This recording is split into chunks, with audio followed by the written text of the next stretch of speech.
신명기 18장 9절로 14절 그리고 18절에서 22절까지 이렇게 두 부분을 보도록 하겠습니다.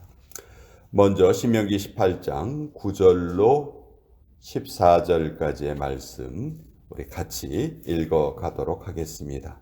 구약성경 290페이지에 적혀 있습니다. 우리 9절부터 14절까지 읽겠습니다. 시작. 내 하나님 여호와께서 내게 주시는 땅에 들어가거든 너는 그 민족들의 가증한 행위를 본받지 말 것이니 그의 아들이나 딸을 불 가운데로 지나게 하는 자나 점쟁이나 기륭을 말하는 자나 요술하는 자나 무당이나 진언자나 신접자나 박수나 초혼자를 너희 가운데에 용납하지 말라.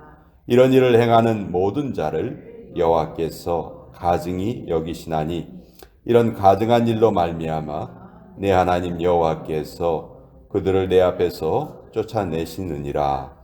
너는 내 하나님 여호와 앞에서 완전하라. 내가 쫓아낼 이 민족들은 기륭을 말하는 자나 점쟁이의 말을 듣거니와 내게는 내 하나님 여호와께서 이런 일을 용납하지 아니하시느니라. 18절에서 22절까지의 말씀도 우리 같이 읽겠습니다. 시작. 내가 그들의 형제 중에서 너와 같은 선지자 하나를 그들을 위하여 일으키고 내 말을 그 입에 두리니 내가 그에게 명령하는 것을 그가 우리에게 다 말하리라. 누구든지 내 이름으로 전하는 내 말을 듣지 아니하는 자는 내게 벌을 받을 것이요 만일 어떤 선지자가 내가 전하라고 명령하지 아니한 말을 제 마음대로 내 이름으로 전하든지 다른 신들의 이름으로 말하면 그 선지자는 죽임을 당하리라 하셨느니라. 내가 마음속으로 이르기를 그 말이 여호와께서 이르신 말씀인지 우리가 어떻게 알리요 하리라. 만일 선지자가 있어 여호와의 이름으로 말한 일에 징험도 없고 성취함도 없으면 이는 여호와께서 말씀하신 것이 아니요 그 선지자가 제 마음대로 한 말이니 너는 그를 두려워하지 말지니라. 하나님의 말씀입니다. 아멘. 자, 이스라엘 백성들이 이제 가나안 땅에 들어가기 일보 직전입니다. 그렇지만 모세는 안타깝게도 가나안 땅에 이들과 함께 들어갈 수가 없었습니다. 모세 자신에게는 물론이고요. 이스라엘 백성들에게도 얼마나 큰 두려움인지 모릅니다. 왜냐하면 지금까지 모세가 민족의 지도자가 되어서 가나안 땅 앞까지 이끌어 왔거든요. 그런데 갑자기 이제 또 모세가 함께 들어가지 못한다니까 이스라엘 백성들의 마음에도 두려움이 생기겠죠.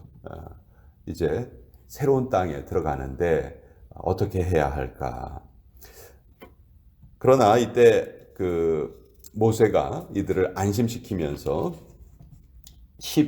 18절에 이렇게 말씀하시죠. 내가 그들의 형제 중에서 너와 같은 선지자 하나를 그들을 위하여 일으킬 것이다. 걱정하지 말아라. 나를 뒤이은 선지자가 나올 것이다. 자, 여기에 선지자를 모세의 후계자인 여호수아로 그렇게 해석하기도 하지만 좀 더 길게 보면요. 모세는 아주 특별한 하나님의 사명을 받은 사람이에요. 어떻게 보면 예수님이 이루셨던 삼중직의 사역이 있어요. 예수님은 이 땅에 왕으로 오셨고요. 대제사장으로 오셨고 또 하나님의 말씀 우리에게 전하시는 선지자로 오셨어요. 왕과 제사장과 선지자 이 세 가지 사역을 다 홀로 이루신 분이 우리 예수님이시거든요. 그래서 우리가 예수님을 부를 때 메시아라고도 부르고 그리스도라고도 부르잖아요. 메시아는 히브리 말이고 그리스도는 헬라 말이에요. 둘 다 뜻이 같아요. 기름 부음을 받은 자 그런 뜻이에요. 근데 구약 성경에 보면 기름 부음을 받는 사람들이 세 사람이 있어요. 그 사람들이 바로 왕과 제사장과 선지자죠. 그들이 세움을 받을 때 기름 부음을 받거든요. 그러니까 예수 그리스도 메시아 예수 그 말은 예수님이 하나님께 기름 부음을 받은 자다. 그래서 이 모세가 이 세 가지 역할을 비슷하게 예수님과 비슷하게 했는데 여호수아는 어느 지파 사람이냐 하면 에브라임 지파예요. 요셉의 아들, 둘째 아들이었던 에브라임 지파예요. 그래서 지도자 역할은 했지만 왕 역할은 했지만 제사장 역할은 하지 않았어요. 그래서 여기 지금 모세가 말하는 나를 뒤이어 한 선지자가 너와 같은 선지자를 일으킬 것이다. 이 말은 바로 모세가 불완전하게 했던 그 삼중직을 완전하게 이루실 분이 나타나실 것이다. 그래서 멀리 보면 신약에 예수 그리스도를 미리 모세가 이렇게 예언한 말씀이다. 그렇게 우리가 해석을 합니다. 자, 오늘 우리가 읽은 앞부분은요, 가나안 민족들의 그 잘못된 습관을 본받지 말아라. 그러면서 그들의 아주 대표적인 악행들, 여호와께서 가증하게 여기신다. 이렇게 말씀하세요. 가증이란 말은요, 그냥 웬만큼 미워하는 것은 가증하다고 말하지 않습니다. 아주 하나님이 미워하시고 싫어하시는 것. 그것들이 뭐냐? 여기 보면 점쟁이를 찾아가는 것, 기륭을 미리 알아보려고 하는 것, 또 아들이나 딸들을 인신 제사로 드리는 이런 습관. 사실 인신 제사의 습관은 뭐 이런 가나안 땅뿐만이 아니고요, 전 세계에 다 이렇게 퍼져 있었습니다. 우리가 잘 아는 심청전도요. 심청전도 사실 그 인신 제사 풍습을, 우리나라에 있었던 인신 제사 풍습을 그 심청전을 통해서 우리가 알 수 있는 거죠. 그러니까 아버지의 눈을 뜨게 하기 위해서 심청이가 인당수에서 자기 몸을 던지잖아요. 인신제사의 습관이에요. 그런 것이 퍼져 있었어요. 이것이 가장 기본적인 이유는 사람의 생명을 경시하는 사상입니다. 사실 하나님께서 우리를 지으실 때는 이 세상에서 가장 존귀한 존재로 지으셨어요. 하나님께서 지으신 천지 만물 중에서 하나님께서 생기를 불어넣어 주시고 하나님의 영을 불어넣어 주신 존재는 우리 인간밖에 없어요. 근데 우리 인간을 그렇게 존귀한 존재로 지어 놓으셨는데 사탄은 계속해서 우리 인간이라는 존재를 스스로 낮추도록, 그러니까 스스로 멸시하도록, 우리 인간의 존엄성을 알지 못하도록 계속 우리를 이끌어 갑니다. 그래서 요새 무슨 할리우드나 뭐 이런 데서 만든 영화를 보면, 폭력 영화를 보면 주인공 한 사람이 사건을 해결하기까지 이유 없이 죽는 사람들이 옛날에는 뭐 두세 사람 이렇게밖에 안 됐는데요. 이제는 수백 명입니다. 그러면서 그런 걸 보면요, 우리가 그냥 에이, 그럴 수도 있지 뭐, 이런 식으로 우리의 생각이 영향을 받아요. 이유 없이 희생당하는 어떤 한 사람이라도 그 생명이 얼마나 소중한 생명입니까? 하나님께서 이 땅에 보내주신 생명인데 그 생명이 희생당하는 것을 우리가 별로 이렇게 크게 느끼지 않는다는 거예요. 이런 것 자체가 벌써 우리가 잘못된 그 대중문화의 사탄의 꼬임에 지금 넘어가고 있다는 거예요. 그래서 하나님께서는 결코 인신제사의 습관을 용납하지 않으시고요. 점을 치는 자들, 점을 치려고 하는 것들, 이런 것도 결코 용납하지 않으십니다. 그러면서 13절에 이번 주에 우리가 암송하는 말씀인데, 너는 내 하나님 여호와 앞에서 완전하라. 처음에 이 말씀을 딱 들으면은 다들 교회 다니시는 성도님들은 뭐 목회자인 저도 마찬가지지만 이 말씀을 듣는 순간 참 너무도 큰 부족함을 느끼게 되죠. 그렇죠? 우리 인간이 어떻게 완전할 수 있다는 말인가? 나는 너무도 불완전한 존재인데 하루에도 수십 번, 수백 번 우리 기분이 바뀌고 생각이 바뀌고 이럴까 저럴까 막 왔다 갔다 하고, 내가 내 자신을 봐도 참 믿을 만하지 못한데 어떻게 하나님이 나를 완전케 보실 수 있을까? 참 이 말씀 앞에 우리는 늘 부끄러움과 부족함을 느끼게 돼요. 그렇지만 하나님이 불가능한 일을 우리에게 하라고 명령하신 분이 아니에요. 이게 가능하다는 얘기거든요. 가능한 것은 우리가 하나님을 의지할 때 가능하게 되는데, 첫 번째로 지금 이스라엘 백성들에게 모세가 하는 말씀은 이런 잘못된 습관을 본받지 말아라. 그러면 잘못된 습관에서 너를 스스로 지킬 줄 알아야 한다. 이것이 모세가 지금 이스라엘 백성들에게 부탁하는 내용이에요. 가나안 땅에 들어가서 보면 그들이 살아가는 모습을 보면 호기심도 생길 것이고 따라하고 싶은 마음도 생길 것이지만 결코 그렇게 살아서는 안 된다. 그래서 우리 하나님의 백성들은 레위기 전체에서도 말하고 있지만 우리 하나님의 백성들의 가장 큰 사명은 구별됩니다. 거룩합니다. 우리가 비록 이 땅에 발을 땅에 딛고 산다 하지만 결코 이 땅에 속한 자가 아니라는 것을 우리가 늘 알고 살아가야 한다. 그렇지 않으면요, 나도 모르는 사이에 어느 순간에 그냥 동화되어 있고 어느 순간에 그걸 따라가고 있는 우리의 모습을 보게 되는 것이죠. 그래서 하나님께서는 이런 습관 앞에서 먼저 자기 자신을 지키는 것, 그것이 완전함에 이르는 첫 번째 길이다 하는 것을 알려주고 계시는 거예요. 그런 의미에서 너희는 내 앞에서 완전해라. 다른 잘못된 습관을 따라가려 하지 말아라. 그런 마음 자체를 너희 가운데서 없애버려라. 이렇게 말씀하시는 거죠.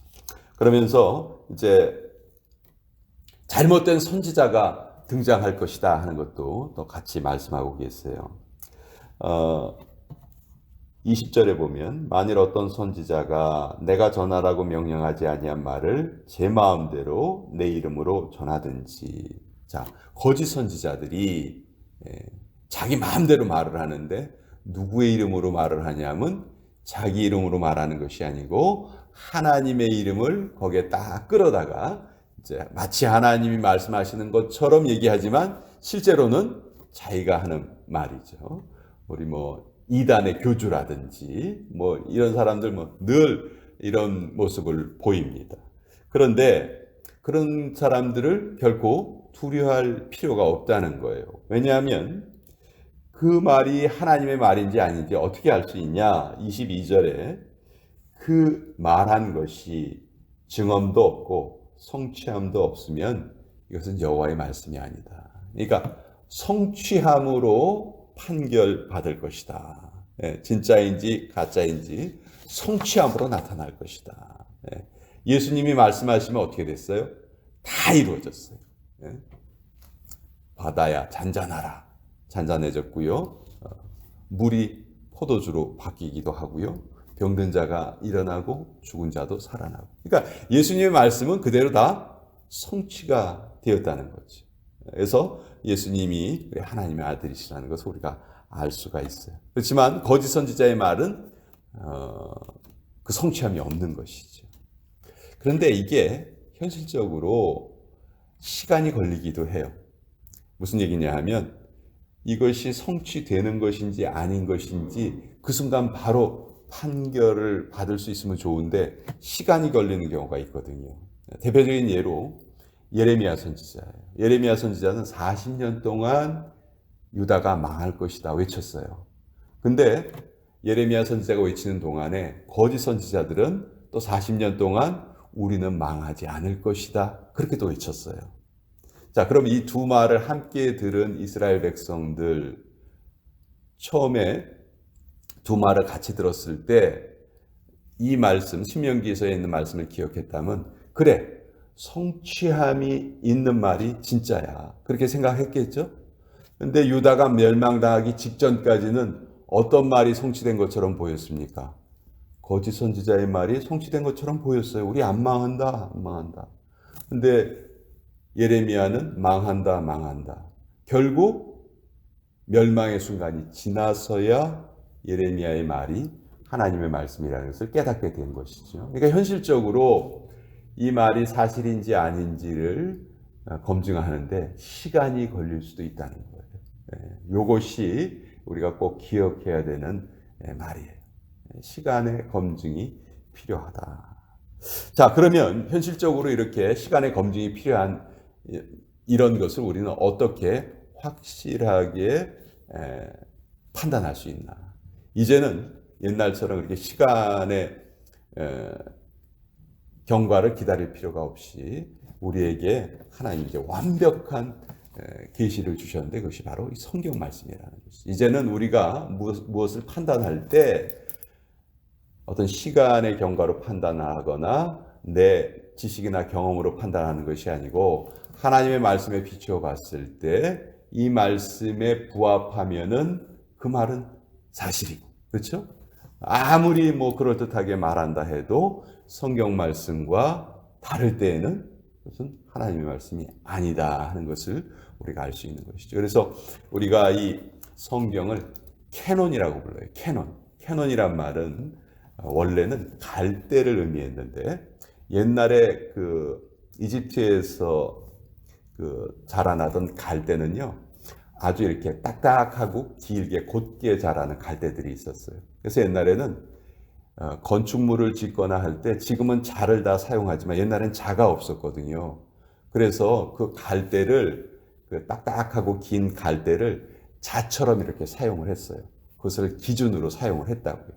그래서 그 갈대를 뜻하는 그 캐논이란 말이 이제 성경을 부르는 정경을 부르는 그런 말로 변화가 된 거예요. 기준이란 말로. 그래서 하나님의 모든 말씀이 이제는 우리의 삶의 캐논, 기준이라는 것이죠. 이 말씀에 부합하는지 아닌지를 우리가 살펴보면 된다는 거예요. 그래서 우리 날마다 이렇게 말씀을 상고하고 또 그 말씀이 우리 현실 생활과 어떻게 연결되고 부합하는지 그것을 계속해서 공부하면서 살아가는 것. 이것이 우리 하나님의 백성의 삶이라는 것이죠. 그래서 히브리서에서는 한마디로 믿음의 주요 온전케 하시는 예수를 바라보자. 이렇게 우리 성도의 삶을 한마디로 이렇게 요약을 했죠. 자, 오늘은 신명기 18장을 통해서 하나님 앞에 완전하라는 그 말씀이 무엇인가 그것을 살펴봤고 또 거짓 선지자와 참 선지자의 구별 그리고 오늘날은 우리가 성경 말씀을 가지고 있기 때문에 가장 완벽한 기준을 가지고 살아간다 하는 것을 여러분과 함께 나누어 보았습니다.